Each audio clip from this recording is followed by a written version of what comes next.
panalo din ang ating pambatong Olympic bronze medalist na si Yomir Marcial sa undercard po nila Manny Pacquiao versus Barrios, kung saan nakakalaban mga tol itong si Yomir Marcial.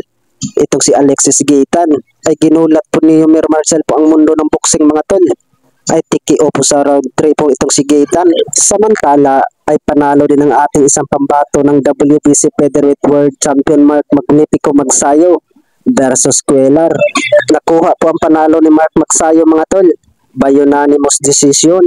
Bukod dyan ay dahil po ay hindi po kayang pabagsakin po ni Magsayo itong si Cuellar. Pero sa magandang pinapakita po na impresibong performance po ni Magsayo mga tol, ay marami pa rin humahanga po kay Magsayo. Ay nagsalita din itong pambansang kamao Manny Pacquiao pagkatapos po sa laban nila ni Mario Barrios mga tol.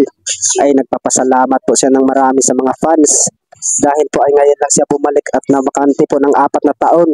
Pero ang pinapakita ni Manny Pacquiao mga tol ay ganun pa rin, ay walang pagbabago. Nandyan pa rin ang lakas ni Manny Pacquiao at bilis.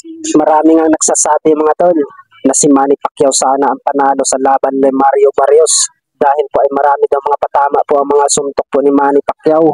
Pati nga itong WBO Junior Welterweight World Champion na si Teofimo Lopez ay nagsalita po sa laban po nila Mario Barrios versus Manny Pacquiao.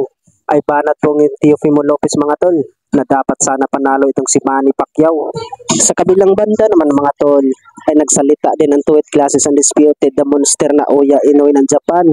Pagkatapos po sa laban nila ni Manny Pacquiao ay banat po ni Oya Inoue mga tol sa edad ng 46 years old itong si Manny Pacquiao ay may ibubuga pa daw itong si Manny Pacquiao dahil po napakabata pa daw po ng kalaban itong si Mario Barrios, pero talagang pinahirapan daw ni Manny Pacquiao.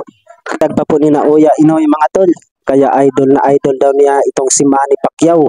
Dagdag po ni Oya Inoue mga tol, pag siya daw mag-edad ng 46 years old parang hindi na daw niya kakayanin.